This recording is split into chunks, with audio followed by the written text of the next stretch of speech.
Hujambo na karibu tena mtazamaji wa The World News katika kipindi hiki cha ulimwengu wa siasa. Mimi ni Adam Hussein.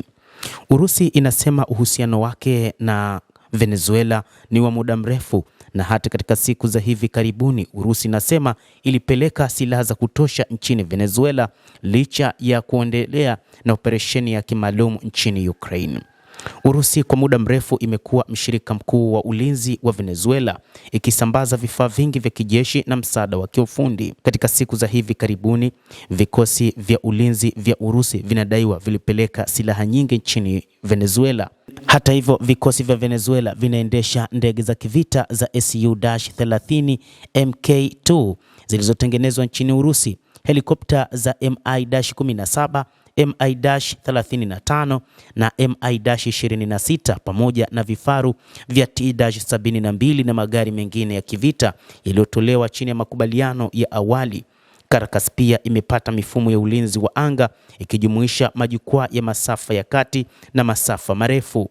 Hata hivyo, katika kipindi hiki ambacho Rais Nicolas Maduro amekuwa mikononi mwa Marekani, ushirikiano umezidi kuongezeka na Urusi ilifanya mawasiliano, na taarifa iliyotolewa na Wizara ya Mambo ya Kigeni ya Urusi imesema Waziri wa Mambo ya Kigeni wa Urusi Sergei Lavrov alipiga simu na kuzungumza na makamu wa rais wa Venezuela baada tu ya taarifa iliyotolewa na Marekani kwamba wamemteka kiongozi wa taifa hilo Bwana Nicolas Maduro. Waziri wa Mambo ya Kigeni wa Urusi Bwana Lavrov anasema taarifa iliyotolewa na Wizara ya Mambo ya Kigeni inadai kuwa Waziri wa Mambo ya Kigeni wa Urusi Sergei Lavrov alizungumza na makamu wa rais na mtendaji wa Venezuela kwa sasa Delcy Rodriguez na kueleza mshikamano wa watu wa taifa hilo la Amerika Kusini katika kukabiliana na uchokozi wa Marekani. Mazungumzo hayo yalifanyika siku ya Jumamosi, muda mfupi tu baada ya rais wa Marekani Donald Trump kutangaza kwamba kufuatia mashambulizi makubwa dhidi ya vikosi maalum vya Marekani vilimkamata na kumchukua kiongozi wa taifa hilo Bwana Nicolas Maduro.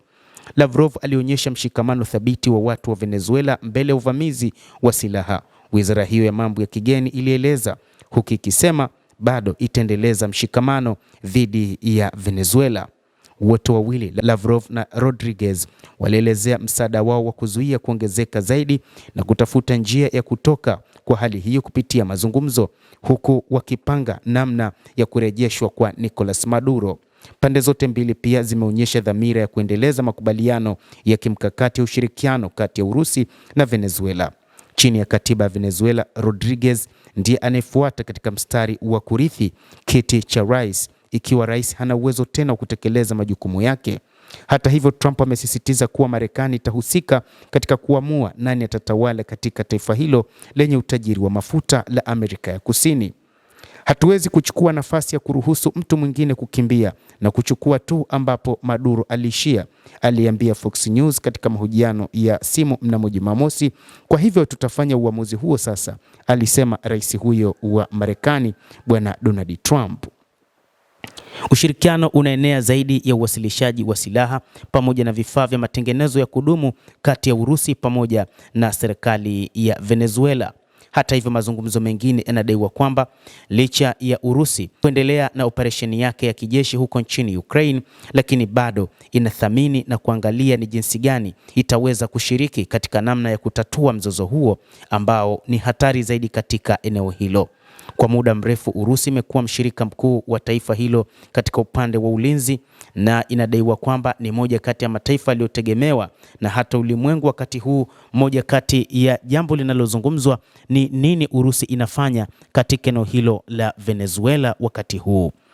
Uhusiano wa kiuchumi kati ya nchi hizo umekuwa kwa kiasi kikubwa katika miaka hivi karibuni, na biashara ya nchi hizo mbili umefikia dola milioni 200 katika mwaka 2024, takribani 54% kutoka mwaka 2018, licha ya vikwazo vya kifedha.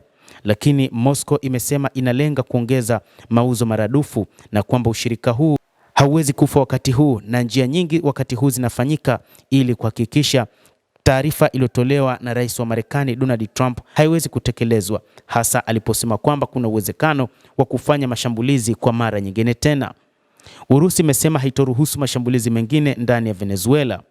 Basi mtazamaji wa The World News, hayo ndio tuliokuwa nayo. Ni kile ambacho Urusi imekieleza kwamba licha ya kuendelea na operation maalum ya kijeshi nchini Ukraine, lakini imeithamini Venezuela na kwamba tayari ilishapeleka silaha za kivita, tayari ilishapeleka silaha za ulinzi nchini Venezuela kwa ajili ya kuhakikisha taifa hilo linakuwa imara.